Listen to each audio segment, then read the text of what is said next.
জয় ভাইয়াকে নিয়ে কি আমি ফার্স্টে কথা বলেছিলাম? উনি কিন্তু ১ম চ্যানেল আইতে একটা ইন্টারভিউ দিল। দিয়ে বলল যে, "ওই যে একটা মেয়ে আছে না?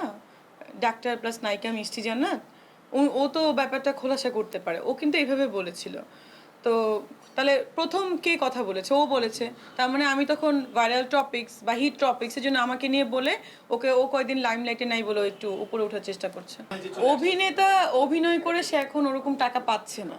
এজন্য সে কি করেছে একটা চ্যানেল ক্রিয়েট করে সে এখন বিভিন্ন আর্টিস্টদের ডেকে নিয়ে ভিউ বাণিজ্য করছে। সত্য কথা এটা তো আমি দুদিন আগে বলেছি। সে ভিউ বাণিজ্য করছে। সে প্রতিটা আর্টিস্টকে ডেকে নিয়ে অপমান করছে। আর আসলে আমাদের বাঙালিদেরও কিন্তু একটা প্রবলেম থাকে। যারা মিডিয়াতে কাজ করে, যারা মেয়েরা বা ছেলেরা তারা কিন্তু মানে আমাদের সমাজটা তো কি করছে জয় ওই জিনিসটাকে কাজে লাগিয়ে নেগেটিভটাকে আরেকটু মশালা করে টুইস্ট করে সাসপেন্স রেখে প্রতিটা আর্টিস্টকে অপমান করছে কারণ যাতে নর্মাল যে পাবলিকগুলো তারা বিশ্বাস করে আসলে আর্টিস্টটা খারাপ